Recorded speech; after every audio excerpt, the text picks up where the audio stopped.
this, but we still have that problem. We have that problem now because fans have a different outlook on sports. I would know this because I'm a fan. Forget about the Raiders for a second. I am a diehard sports fan. There are certain things that I do, and for those who are on our live stream, we froze it up again. Just click on the link and we'll get you going. JT the Brick YT, it's all set and ready to go.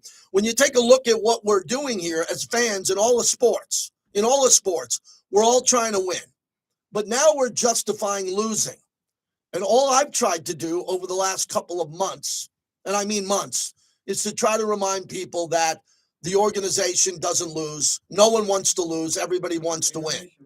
And I've been dealing with some blockheads and some knuckleheads and some people that are engaging our fans and our listeners and our brothers and sisters who are just trying to bully them and tell them this is the way it is, this is the way it should be.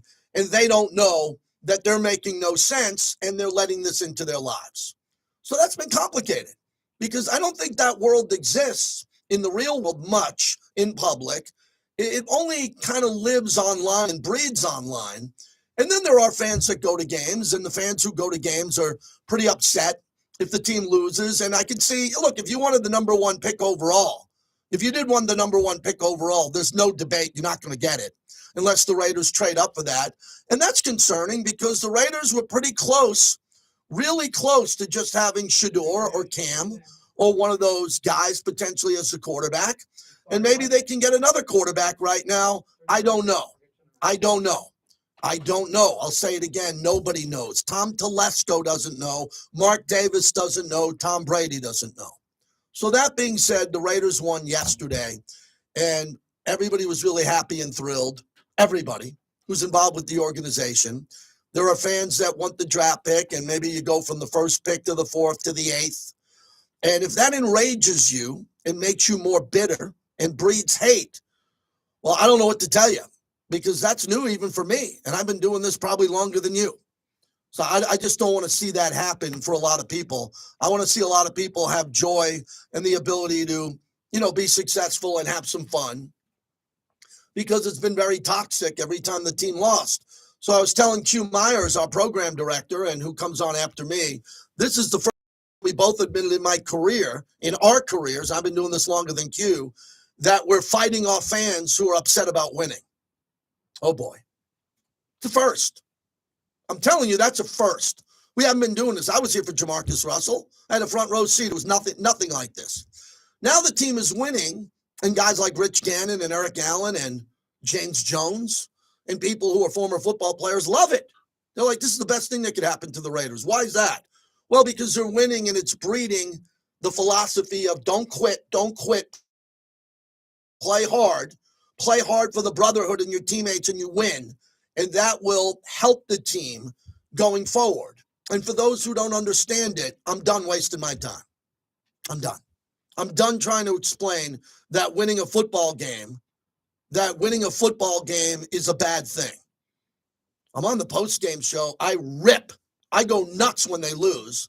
So for anybody who said, well, you're a shill, you're not hard on the team, you're getting paid by the team, I apologize that I'm drawing a salary from the team. I do apologize for that. I apologize that I earn a living and put two of my sons through college and put food on the table. I apologize for that. I really do. I'm sorry I have to do that. But I will also say that the fans that I hang out with want to win. And if we would have lost out here and got the number one pick, you would have heard me in the offseason saying what I said about Aaron Rodgers and Baker Mayfield and what I would have said about Shador. I'll go drive and pick him up at the airport. It would be great to have the number one pick overall. It'd be great. It's not happening unless the Raiders trade up with New England at number one to go get the player. So the Raiders got Brock Bowers at 13. I think this was the year of Brock. It was. I root for the whole team. I root for everyone on the team equally, but I really enjoyed Brock Bowers' successful season. There's one game left. He's now broken every record for a rookie who catches a football. Mike Ditka's 63-year record, Puka Nacua's record, Darren Waller's record. So we have one of the great records of a player maybe in the last 50 years, and that happened this year. So that's called glasses half full, not glasses half empty. Right? So we're trying to find some positives here because you really got to dive in and take a look at what was positive or not. So I thought that was very positive. Really good to watch Brock Bowers play all year and really enjoy that. The growth of Trayvon Merrick and Isaiah Palamal and Adam Butler and Chason coming off the edge. How about what we saw here from Amir Abdullah? We want to talk about a guy? Hey, walk up to Amir Abdullah if you ever find him and ask him, tell him you want to tank and lose every game. As he got his first 100-yard game of his career, right? And had a great game in a game ball. So start talking to them. Because if you can't find me, I'm at the Torch. I'm at all these remotes. I'm doing shows I'm pretty easy to find. Players are not that accessible. So when you bump into a player, congratulate the players for playing hard down the stretch. Because we know the trolls aren't going to say anything else other than can I have an autograph and a selfie, please. You want to be positive around the players when they're winning. Because what happens, here's the secret, when the players lose, and they lose 10 in a row. You know, the Giants were on a 10 in a row losing streak, and they won, and they were getting booed in New York, New Jersey. They were getting booed after they won the game for losing the first-round pick. Then they showed Drew Lock in the locker room, and they were all jumping up and down because they won a game. And they were able to go back and celebrate New Year's Eve coming up tomorrow with a win and not just saying we can't buy a win. So this was the year for some of the tank. And you know, Bobby, the good news, the year of the tank is over.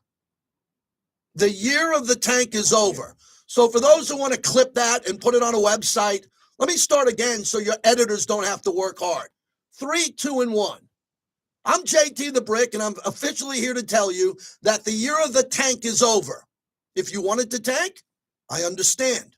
I understand what you wanted. I really do. I don't agree with you, but I understand it. The year of the tank has come to an end. It was here. It was loud. It was toxic. It was vibrant. It's over. And now we're going to move on to 2025. We'll see what the Raiders do against the Chargers. Man, there's a lot of Raider fans who don't like the Chargers. And keep an eye on that lifetime record against the Chargers. And if the Raiders get a win, they'll even drop lower on the draft chart. And maybe they'll be out of the top 10. And we'll have to deal with that like grown-ass men and beautiful, nice women. Like most people are. Most people in life are nice people. They care about other people. They want to win. And they want to go out and do it. And they want to get it done. They want to go out and win at all costs. And when they're losing, it hurts, man. It hurts. When they're losing, it is hard. But when you win at anything in life, don't celebrate too much. Again, there's no cigar party. How could there be? Come on, how could there be? There's no cigar party. There's no popping champagne. But you show me one Raider fan, one. Show me one Raider fan who claims to be a Raider fan, who's real. Who's a real Raider fan, who doesn't enjoy Amir Abdullah and the big smile on his face. Or Colton Miller yesterday, I saw the still photo of him lifting up Jackson Powers Johnson in a bear hug and the smile that they had. Who doesn't enjoy that? Who really is bitter enough that they wanted to see that team travel all the way back home with the loss heading into the new year? Also, to tell you how wild it is now, I put out a tweet and I said, congratulations to the Raiders equipment staff. Because did you hear what happened with their travels? What a mess. So the Raiders were supposed to leave Saturday morning at 10. They got on the plane, the buses, the police escort, everything. They got there. They had a mechanical problem, which happens. They all deboarded the plane, went back to headquarters. They just didn't go and sleep in their cubby holes and go and sit. They went through all their meetings that they would have had in New Orleans. So they went into classroom. They went into meetings, did all of that. Got back on the plane, didn't take off till 7 at night. There were tornado warnings, bad weather in New Orleans. They landed after midnight, getting to the hotel. So imagine what that night of sleep was. The equipment staff, the guys I've known, some of them longer than I've been here, some of them, especially Bobby Romanski, those guys go right to the dome. They got a job to do. They got to take more equipment than you can imagine. They got to get it to the dome. They got to set up the lockers. It's an early game. Right? It's an early game. Hey, they have to set up all that. The cleats have to be perfect. The uniforms have to be perfect. The tape and all of that. They did an all-nighter. These guys, I talked to one of them. I go, give me the real deal before the show. He goes, didn't sleep a wink until I got on the plane and they came home. Those guys deserve credit, and people are criticizing them. Oh, they don't play the game. I mean, come on. Let's give credit to where credit's due. I thought It was a Brock Bowers game. Carlson played well. Myers had a touchdown in the game. We'll get to all this coming up here in a little bit. The Thomas Harper interception that sealed the game. Nice game. And it's the blueprint. And I know they're a bad team. The Saints are awful. Wow, they're bad. They are really a bad team. But I'll tell you this much. When you look at what this team was able to do yesterday, I said the year of the tank is now over. That's been buried and done. The late, great Tony Sperano buried a football after the Raiders lost in London and Dennis Allen got fired. They buried the football. So I'm able to say the year of the tank is officially over. So for your tankathon friends and your tankathon buddies who all wanted to lose on purpose and would never say it to Max Crosby or Trayvon Merrick, and definitely not to Antonio Pierce's face, they have all been silenced. It's over. I'm sorry. I don't do a show celebrating tanking and losing, encouraging fans to be losers. I don't do that. I do the opposite. The year of the tank is done. That is brought to you by Tito's Handmade Vodka. Have a Tito's on the rocks, a Tito's soda, maybe a splash of cran, the go-to vodka of our show. And let's get it rolling here. So Mark Anderson's going to join us in a little bit. We'll talk to him, the acclaimed AP journalist. I have Sam Munson at the top of the hour, and then the phones are wide open. We got to do radio shows in January, February, March, April, May, June, July, August. Oh, no. Oh, my God. Hold on. Was that 8 months? Wait, let me do it on my fingers, like Mike Francesa would. Inside joke, if you know what I mean. January, February, March, April, May, June, July, August. 8 months of radio without a football game. OMG. Well, we're going to have a great offseason. We're going to have a lot of money to spend. We're going to have a high draft pick. Might trade up, might package the Devontae third rounder and take the first and the second and the third and another first to move up and get the quarterback. You never know. Tom Brady will be in the building. They're making room for him.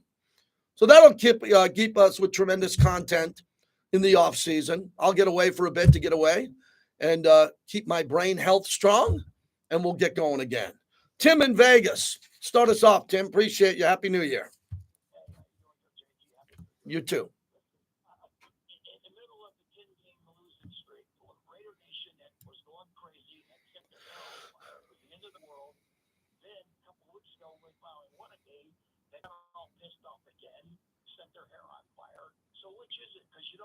You don't get it both ways. I mean, it's just and drafting a quarterback, you as well as anybody, JG, that's a crapshoot. Yep. Hold on. Let me stop you, Tim. I always evolve with my opinions, and if something changes, I say it's like real estate or the stock market. If a market crashes or something happens, I have the right to change my mind. I think it's imperative the Raiders get a quarterback in the first round, no matter what. I think this organization, this team needs the hope of a franchise young quarterback that they can build around. Don't have to play immediately. Don't have to play early. But I think it would be great for the city, this brand, if the Raiders got themselves a high rookie quarterback that had an upside. There'll be plenty of choices from Dart to Milrow to some of the players that are out there that aren't named Shador. And if the Raiders want to go do that, they could package a deal to go up and get it. But I'm all in on getting a quarterback or a franchise quarterback like Sam Darnold. You know, I wanted Baker Mayfield. I wanted Russell Wilson. I wanted Aaron Rodgers. I just want an upgrade at quarterback, and I like Aiden O'Connell. Aiden's going to be on the team competing for a position here. But you know me, I want to go big at the quarterback position. Well, I'll give you that. But here's the thing, though. If they're going to go with Aiden O'Connell or even a rookie, I think what they need to do is go out and get a high-quality offensive coordinator, somebody like a Ben Johnson in Detroit or a Todd Monken in Baltimore. I'm not saying you're going to get one of those two guys, but somebody along those lines. And they're out there, man. You look for one, you can find one. So, and as far as AP is concerned, I mean, look, when you lose 10 games, it's got to fall on the head coach. But the players love the guy. They play hard. They play to win. Nobody's quit. Nobody's checked out. Nobody's bought their plane ticket to Cabo yet. So I would ride with AP, man. I really would. Go out and get a high-quality offensive coordinator. And as far as the draft is concerned, fix the O-line. Go get another wide receiver or running back. If you want to go with a rookie quarterback, fine. If not, if you want to listen, O'Connell made some nice throws yesterday. Yeah, he did. He's got a big arm, man. That swinging. I think he can play. I really do. So do I. So do I. It's a matter of opinion. I mean, Yeah. Thanks for the call, my friend. Appreciate it. Happy New Year.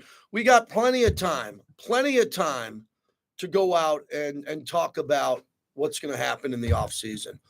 Again, if you give me credit for two things, just give me credit for two things. I want nothing more from anybody. Give me credit for being passionate every day. That's my most important thing when I wake up in the morning. Say your prayers, be passionate every day.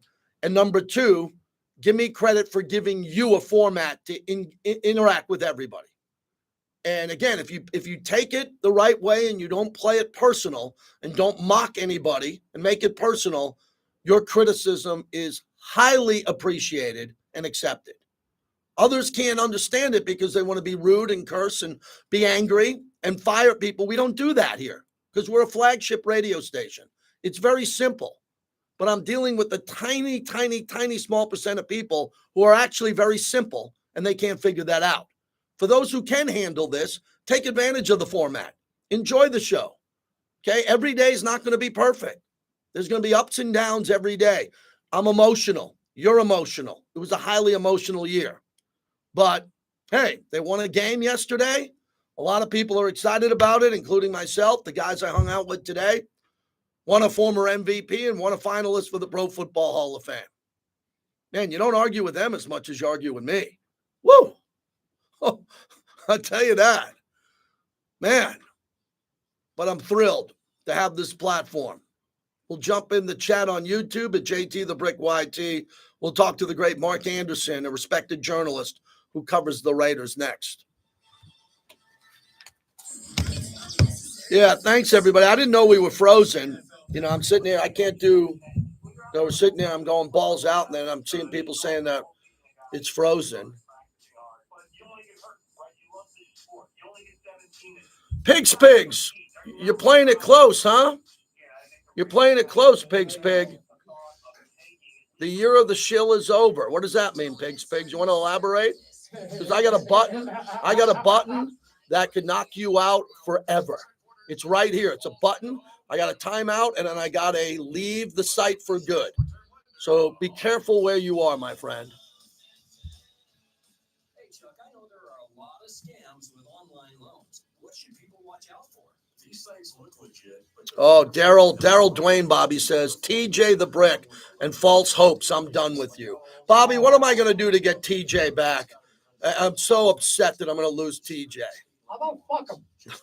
That's good. All right, let's hit the button with him. So he's good. He's good. During the monologue. Yeah. You're saying you don't tell your opinions to strangers? Dude, that's literally all we do. No, I mean in person. Yeah. I heard that one. I'm like, what the?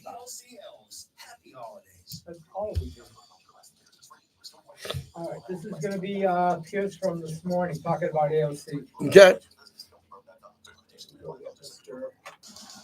Tito's homemade vodka on game day.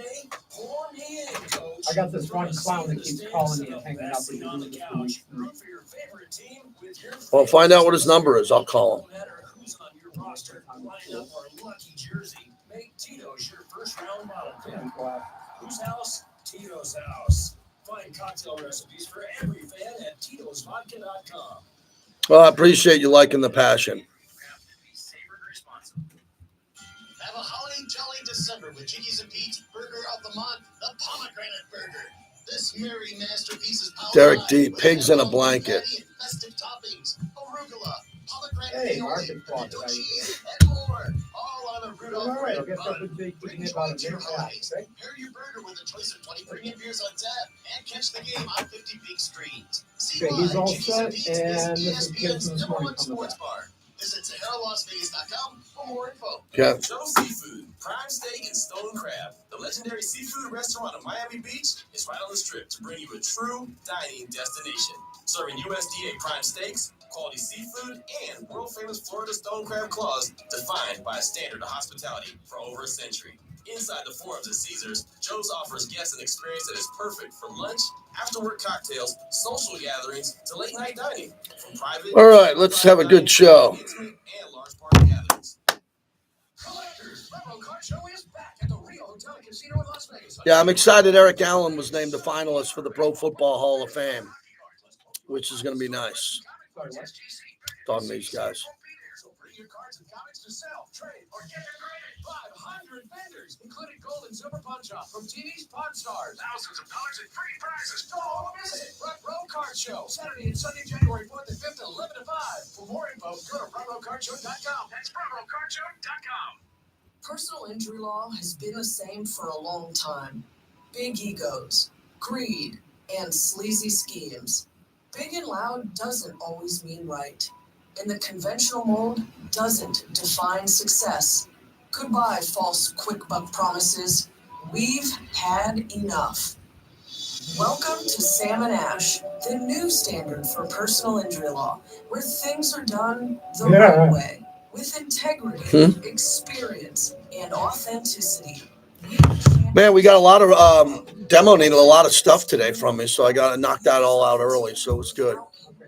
So all that shit's done, Yeah, all that stuff's done, yeah. You have both, your whole world can Between change. Patty and the other one. Call Sam and Ash. Well, they're just on Wednesday. Like, you guys never go call them. 3333. Sam and Ash, because you deserve what's right. Welcome back to the JT the Brick Show, brought to you by the Black Hole. Become a member of football's most notorious fans. Antonio, going back to Aiden O'Connell, I know there's always been talk about quarterback here with the Raiders. There was last offseason. Do you expect him? Do you think he solidified himself as a starter here, or do you feel like it's going to kind of follow along the way it did last year, last offseason with the quarterback position? Yeah, I think Aiden O'Connell will be a starting NFL quarterback. Well, Aiden's got the support of Antonio Pierce, and I think a lot of people in the organization to be in the conversation. No one, there's not a human being who knows if Aiden O'Connell's going to start next year, game one. There are some big name free agent quarterbacks available, and there's some young players who haven't played in the NFL yet who could be attainable for the Raiders. And when that happens, Aiden O'Connell will be competing for that position. I like the way he played yesterday. Everybody loves Aiden in the building. He's a great young guy, great family man. He's just an awesome guy. Everybody wants him to do well. Everybody does. Everybody wanted Gardner Minshew to do well. Gardner was a good guy. You know, when Gardner got the job, people in the building got behind it. Didn't work out. Didn't work out with Jimmy G.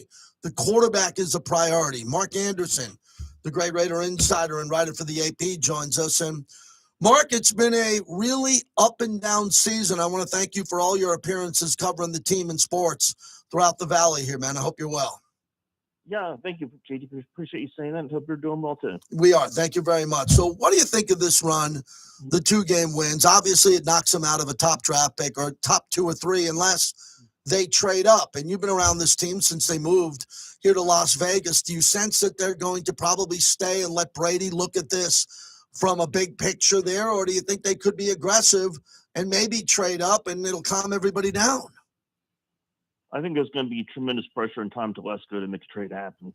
I just don't know. Aiden O'Connell, I think, as a starting quarterback, I agree with Antonio Pierce. I think he's an NFL starting quarterback. Is he a championship starting quarterback? That to me is the question. I like Aiden O'Connell from time to time. He has really good games. He played great against Kansas City. Played really well yesterday.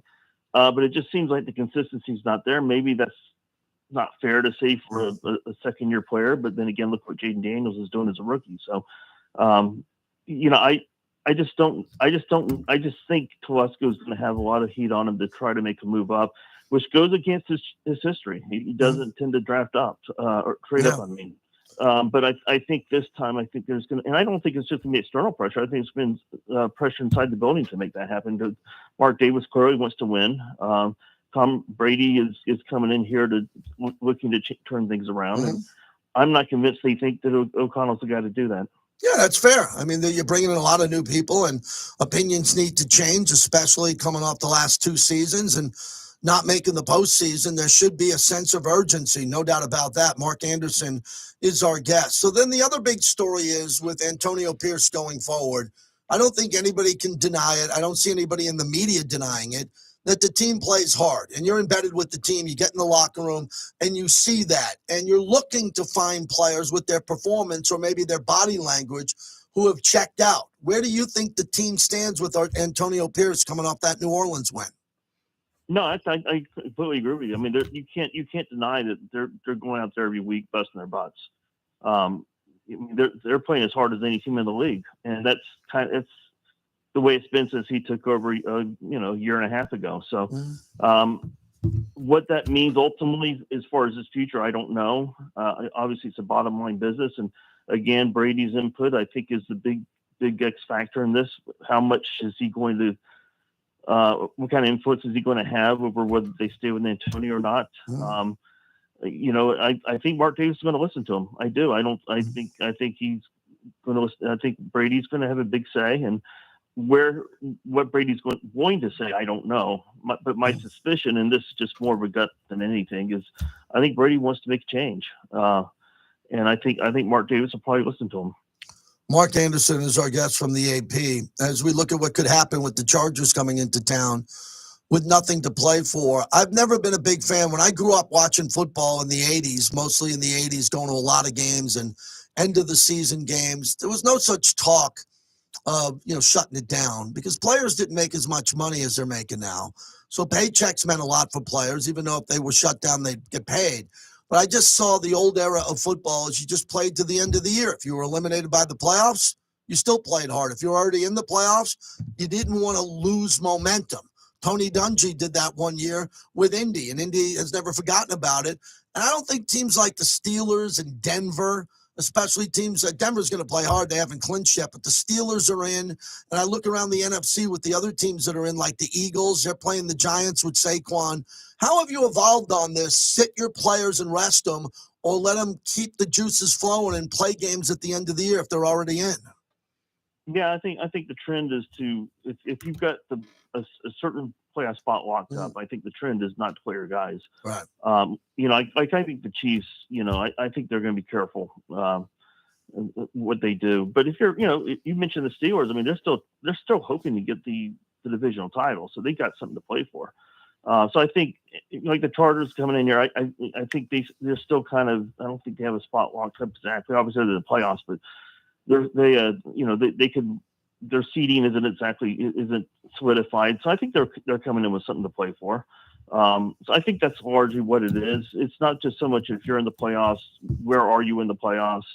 But you're right. I've seen it before too. Where you see teams. I think Denver did that one season. And where they were, I think, the top seed in the AFC and lost first round after the bye because they and there was a lot of thought that maybe because they rested their guys that they just lost some of their some of their ammunition or whatever you want to call it. So, but I think it's sort of like what you see in the preseason. Though I think the trend line more is make sure you guys are fresh and healthy, and that might overcome any rust. Lastly, Mark, I don't want to put you on the spot for this, but this is our last time talking in 2024. Just wanted to ask you what you think was the biggest moment, and I'll go first. I think it was UNLV football, and I never thought I'd say that with an NFL team and a Stanley Cup hockey team in town and everything else that's going on. But UNLV football in the entire calendar year, it turned out to be Barry Odom's final year. That organization, that program is on the map. And Dan Mullen comes in as a big name to try to carry that momentum forward. Would you put that near the top of the list of the most important moments of 2024? Yeah, I'd probably put it just maybe a notch below the Super Bowl, though. I mean, the Super Bowl is just such a massive event, and to put the city in the limelight like that, even the city like Las Vegas, which is used to be in the limelight, but not on that scale. That's right. I think the Super Bowl in that regard, and it was such an amazing game too. I think I would put that number one. But if you're talking about how locals feel, though, I agree with you. I think UNLV football would be number one as far as local pride goes because of where that program's come from, and just to actually have a shot at playing for the college football playoff spot is just remarkable. My one issue though was I'm not sure how focused Barry Odom was for that Mountain West Championship game. I mean, he took that job fast for Purdue, which tells me that was already he was doing some talking during the week, and they played that first half like they were sleepwalking, and second half they played great, other than the red zone. So that bothered me. I thought he should have put that talk with Purdue off, put his agent handle until after the game, but he got him there, and he's the only coach to do it, so you got to give him credit for that. Thank you, Mark. We'll talk to you in 2025. Appreciate everything you do for us. Yeah, thank you, JT. You have a great New Year's. You too. Mark Anderson, great writer, good friend. I see him just in social, work settings here, but man, really highly respected, award-winning AP writer here in town. We thank Mark Anderson for being one of our Raider insiders, because what we do here with our Raider insiders is we start them in August, we end at the end of the year, we give them a break. And then if there's breaking news like Paul Gutierrez or Vic or someone along the way, we'll ask them to come on. But I don't like to overstay my welcome with our insiders. So we count on the callers and people to interact with us because, look, I can do a heavy interview show, which I do certain days, or I can do an interacting show with you, the listeners, and I like to do that too. 702-365-9200 as we continue on here. When we come back, we'll talk a little bit more. It's the aftermath of the victory in New Orleans. What'd you like most about the game? What made you proud to be a Raider fan after the game? We're talking about the Raider fans that care about the actual moment. What was the moment in that game where you said, good job? I got a lot to say about Brock Bowers. I'll dive into that in the second hour. Fortunate to have him here and so many other good players who played hard to win in New Orleans in front of the Raider fans who made the trip. We are brought to you by Modelo, the fighting spirit of Modelo, the #1 beer in America. It's the morning tailgate. Okay. I got about 6 minutes on the other side. Okay. Oh, all right. Mike Vrabel. He's Brady's guy. Doug thinks Mike Vrabel is going to be the coach. All right.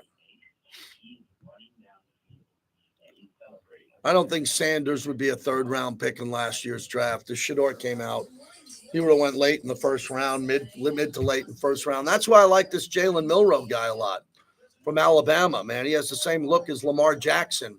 Remember, Lamar Jackson at Louisville was the last pick of the first round, the last pick of the first round of the draft. Look what he turned out to be. If Jalen Milroe's available, you're going to be hearing me talk about him a lot.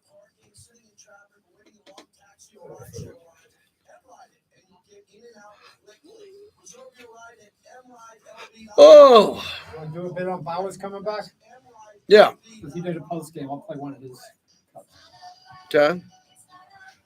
There's something about him getting the record. All right.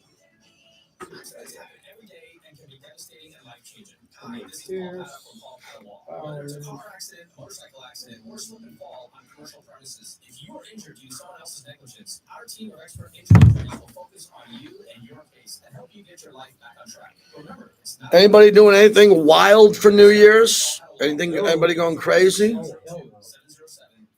Yeah, I like Dylan Gabriel. Again, my son went to Oklahoma, and we watched him at Oklahoma, and I thought he was very unimpressive at Oklahoma. He's playing better at Oregon, better team, but I'm okay with him. I'm not in love with. I like Jalen Milroe better than him. I can tell you that. Going to bed early, Messy Jesse. Wow.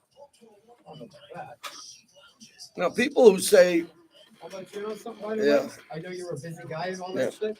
Wednesday, Turner Classic Movies. They've got a whole list of freaking nothing but old rock movies. oh, wow. That sounds good. Tommy, Song Remains the Same, Shine a Light by the Stones, Don't Look Back, Wow. Monterey Pop. Turner Classics? Yeah. I got that Great channel. shit playing on Wednesday. You know, if you're noticing a hangover. Do you have YouTube TV? Yeah. Yeah, it's on that. Oh, yeah. Okay. In fact, if you got YouTube TV, you can just go and click, and just DVR all of them. Oh, wow. Maybe I'll do that. Okay. Yeah, a lot of people call New Year's amateur hour. I don't. I like New Year's, man. I like celebrating the upcoming year, man. I like to be optimistic about the next I like year. New Year's when there's a concert play. Yeah. You know, Fish or, I saw Mo on New Year's Eve. I saw freaking Guns N' Roses on New Year's Eve. That kind of thing. And it's just like Bruno Mars and Carrie Underwood. I stay out late most of the year, so New Year's isn't that first. But I'll tell you this much. What I like about New Year's is I'm a New Yorker. Bobby's from Boston. I like celebrating New Year's at 9 p.m. Pacific. When the ball drops in New York, that's my New Year's. That's where my parents are back east, my sisters. So New Year's at midnight Pacific, 3 a.m. Eastern. That to me isn't New Year's. New Year's is 12 a.m. So all the Eastern fireworks and Standard shit don't Time. matter, huh? Yeah, I just like the New York traditional celebration of Times Square. That's my thing. I did the script 1 year with the fireworks and shit. It was a madhouse. It was like New Orleans on Mardi Gras. Gino, what? Lucero. What are you asking me, Gino? You asking me to look. Look at what? I don't know what you mean by that.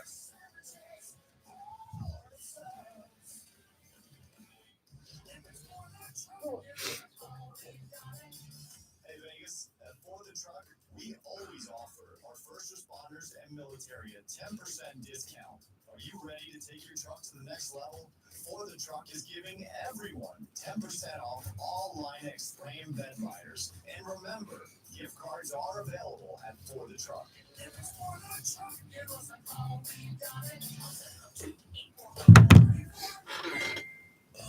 Bowl game.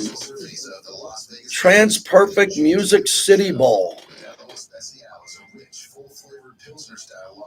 Delivering a crisp, refreshing taste. Brewed with fighting spirits since 1925. Welcome back to the JT the Brick Show. Brought to you by Tito's Handmade Vodka, America's original craft vodka. Visit Tito'sVodka.com. I mean, it's pretty awesome. I mean, it's always been like a childhood goal to play in the NFL, obviously, and then to come in here and be able to catch as many balls as I did and get as many yards as I did. I mean, it's pretty shocking to me, I guess. It's pretty cool. It's Brock Bowers. There's a lot to talk about and celebrate Brock Bowers. So if you're listening to me anywhere around the world today, you should be calling in on Brock Bowers and the accomplishments and the milestones and the win by the Raiders. 702-365-9200 is the number, 702-365-9200. So what do we know about Brock Bowers? 7 targets, 7 receptions. Ooh, 777. Well, what would have happened if it was 12 targets? Would it have been 11 receptions for 130 yards? Probably. I don't have a problem with the targets here. The Raiders were running the ball really well. The Raiders had a career day, which doesn't say much. They're dead last in rushing. The Raiders didn't have a 100-yard rusher all year until this game with Amir Abdullah. That's not. But back to Bowers, 7 for 7 and 77 yards. He doesn't get many touchdowns because my criticism is they don't throw to him in the red zone. They don't. And I find that alarming that they don't call specific jump balls to him, 50-50 balls, and they don't attack the end zone with Brock Bowers. That is fact, not fiction. How could that be? Is that critical enough for you? Or do you want me to tell you how great he is in the red zone? You got to get the ball to Bowers in the red zone.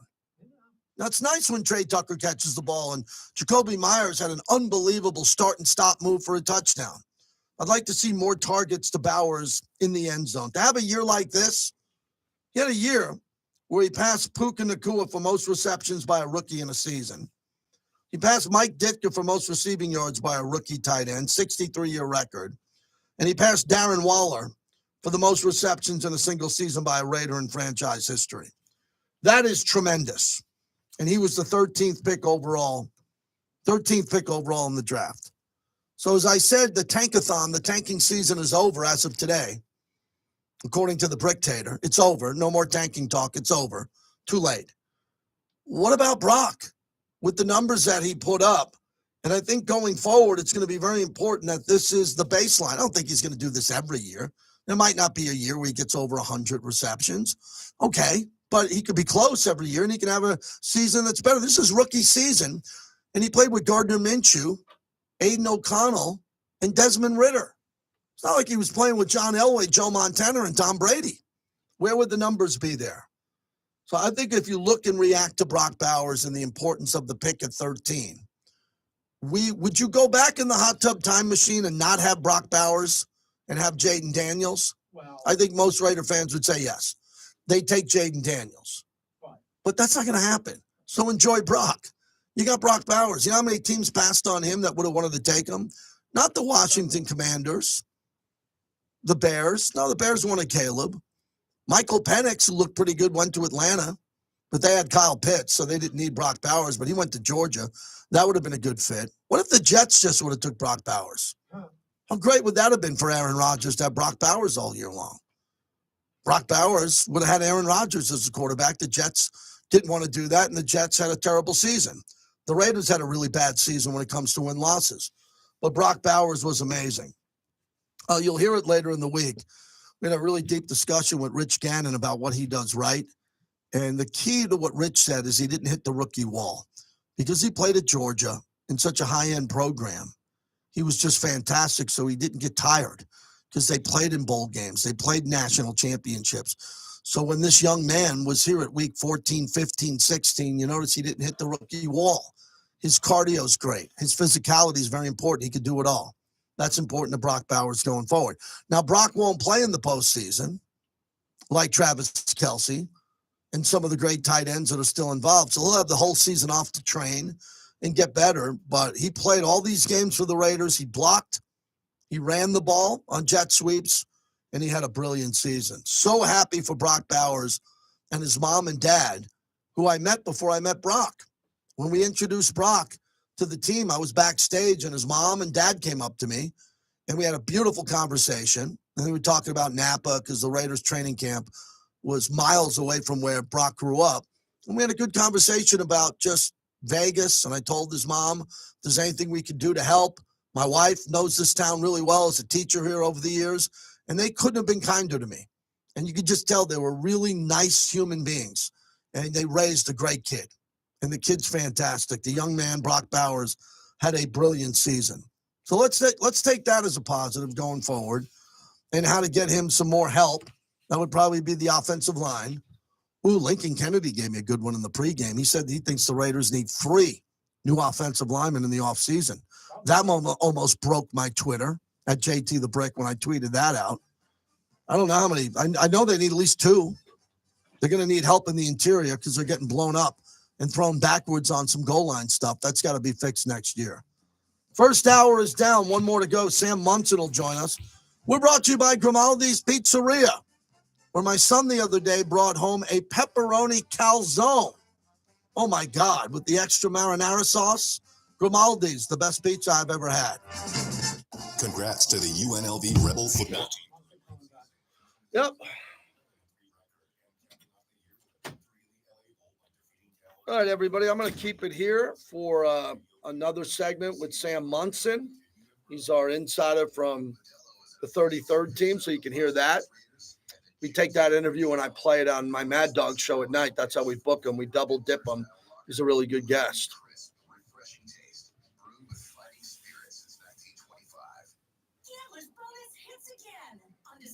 Yeah, not a lot of people are talking about Sanders and Cam because they didn't look good down the stretch. They didn't play well. I didn't think they did.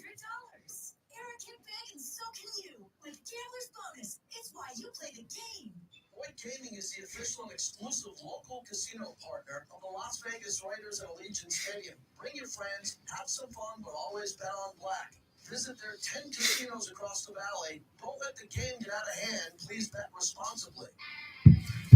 All right, what else you guys want to talk about? Messy Jesse, I'll enjoy Brock when the Raiders start winning. So you don't enjoy Brock now, making plays and breaking records. You're miserable. So you're just going to bitch and moan about Brock, huh? Can't enjoy Brock Bowers until the Raiders start winning. That's on you. It sounds like a pretty miserable outlook to have. Tell you that.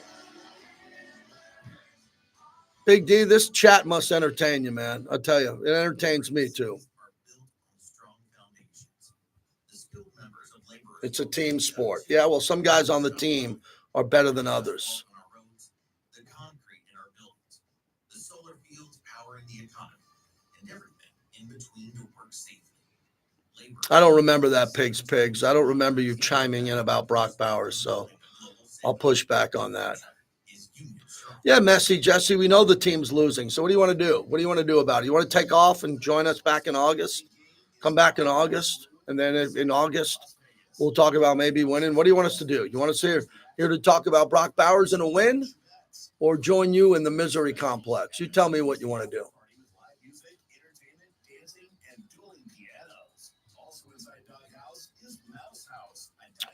I don't know, Jared, who's going to be my ideal pick. I'd like to get a quarterback in the first round. Got to see where the Raiders are going to be picking. You know, that's a question to ask Tom Brady about the quarterback. But I'd like a quarterback. You know, we already took the best available guy in Brock Bowers when it worked.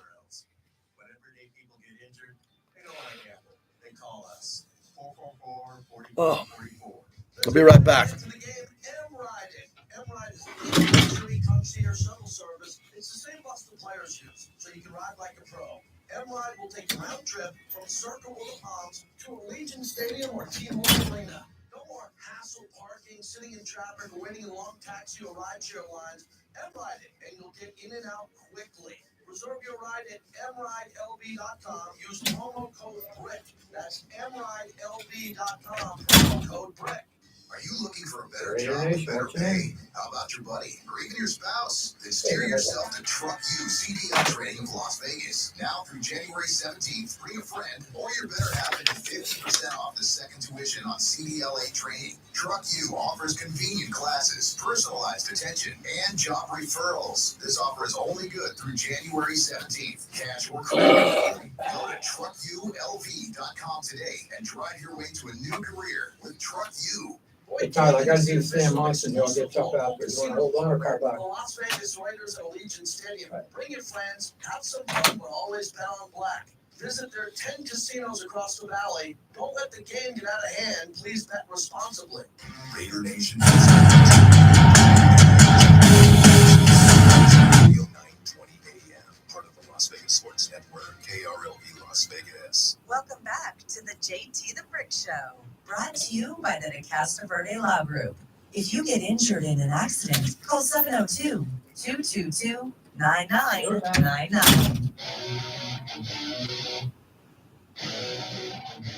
It's the JT the Brick Show, broadcasting live from the Philly Cadillac Performance Studio. Raiders bring a blitz. He takes it off the middle, and he's wrapped up from behind.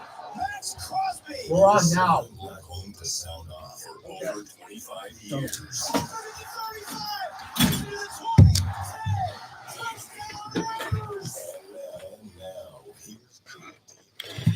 All right, everybody. JT back with you on the flagship of the Raiders, Raider Nation Radio, and live on YouTube at JT the Brick YT, where you can watch the show and get in there. It gets heated sometimes, gets passionate at other times, but we appreciate everybody who helped us build that platform as we continue on. So hope everybody had a good weekend. And for those who watched the Raider game, that was a nice game. That was pretty much the perfect game against a really bad opponent. And remember, the Raiders beat Baltimore early in the year, and they played a really good fourth quarter. About 12 minutes, it all came together. This game against New Orleans, against Spencer Rattler, no Derek Carr, no Alvin Kamara, no Olave. It was a weaker opponent, but they played hard, and they put together everything to get that win. A lot more to get to. We get to talk to Sam Monson for the last time this year before we dive in with him in 2025. And Sam, I'm going to want to begin with you with the big game, Minnesota, and what you saw from the Vikings here, as for a few hours they'll be ahead of Detroit until the Detroit game ends in San Francisco, in Santa Clara. But, man, I never thought Sam Darnold would be this elite, not good, put up elite numbers. When did you see that happening during the season?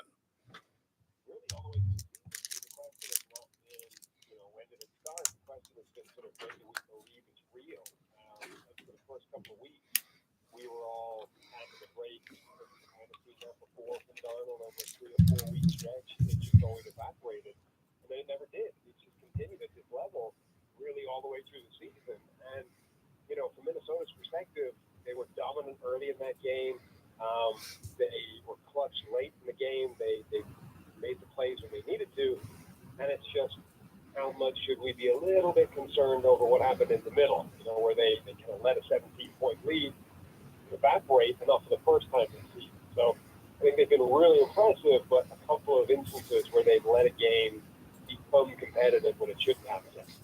Yeah, it's just incredible about what's going to happen going forward, because the way I look at it is he's done enough. He put enough on paper to prove that he could get enormous money in free agency, or he could do an enormous deal to stay in Minnesota. But is much of that going to be tied to his postseason play? I don't think so. I think he's done enough to book that number for next year if he wants to leave and cash a check somewhere else or play for big money. What are you sensing is going to happen there? I mean, I think he's already been good enough for long enough, won enough games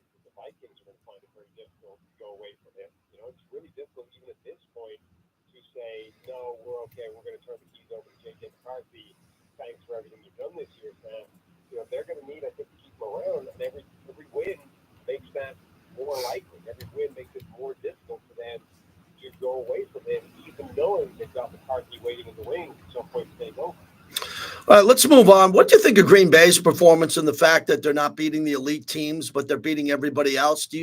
Are you bullish on them in the postseason because they can play outdoors and play indoors and do what they need to win?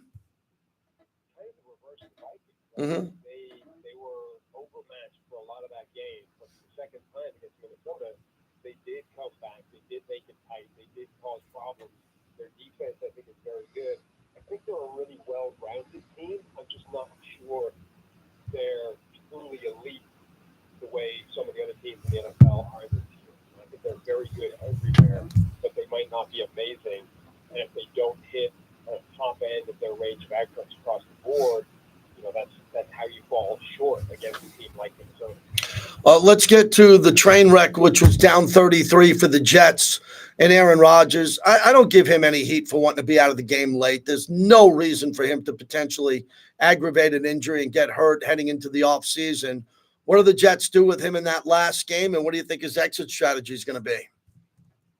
Yeah, I mean, I guess you let him play out the season. He's a touchdown away from 500 for his career. They've got nothing else to play for. You might as well let him get that record and put a bow on a miserable season and then rebuild and then look to go in a completely different direction this offseason. So I suspect that's something of a swan song for him, and then we just get to see if there's another team that's willing to jump into that bargain this offseason. Yeah, I would assume there'd be a few. For the gentlemen who have been around the league, ladies and gentlemen who have seen him play, his entire career as a 4-time MVP. Look at the numbers that he put up this year, and he had a lot to do with the failure of the Jets here. But there should be at least one or two teams. But you think it's going to be a price issue? Because he can't be that much of a mercenary anymore to be asking for $50 million or $55 million. Does this guy got the ego to play for $25, $30 million for another team? Yeah, and the other thing is, I think you're right, there will be suitors because there aren't that many options. This is supposedly a 2-quarterback draft, potentially. 2 guys that are going to go at the top. Anybody that needs a quarterback that is not sitting with one of those top couple picks is going to have to start getting creative, and whether that's, trading for whichever Vikings quarterback isn't starting next year, Darnold or J.J. McCarthy, whether that's a Daniel Jones reclamation project, teams are going to have to start getting creative and or desperate, and Rodgers ticks that box. So I think there'll definitely be teams looking for him. Yeah, the price will be interesting because he's coming off an extremely bad season by his standards. At his age, a diminished version of himself coming off, with the Achilles injury that has sort of left him a slightly different player. So I do wonder what the price tag will be. Yeah, I think it's going to be a fascinating topic going forward. Where do you stand on what the Chargers should do? We're going to have them out here in Vegas against the Raiders. The Raiders won 2 in a row, so they lost that number 1 pick overall, a number 1, number 2. They're playing hard for Antonio Pierce down the stretch here. The Chargers, I don't think can advance their position, but I don't know. They're a team. They do have some momentum and good things going. Do they want to shut down that momentum? Yeah, they do. I think some sort of halfway approach, almost like old school preseason, where you give the guys, an outing early in the game, and then you shut it down and turn to some backups where you can, and try and protect some people, particularly guys like J.K. Dobbins, who's really important for them, a running back, and when he's back, is a big needle mover and is only just back. We're going to get to about 4 minutes. If they can protect him in the game, I think that would be an important thing for that final game. You would think that Mike Tomlin wants to put up a great fight against the Bengals, but he's already in, and the team lost 3 games in 11 days. What do you think's the philosophy of Tomlin and the Steelers coming up here to finish the year? Yeah, but I think they definitely want to keep that seeding position right now because that goes to Houston. If you drop in the seeds, you're on the road to Baltimore, you're on the road, you're going against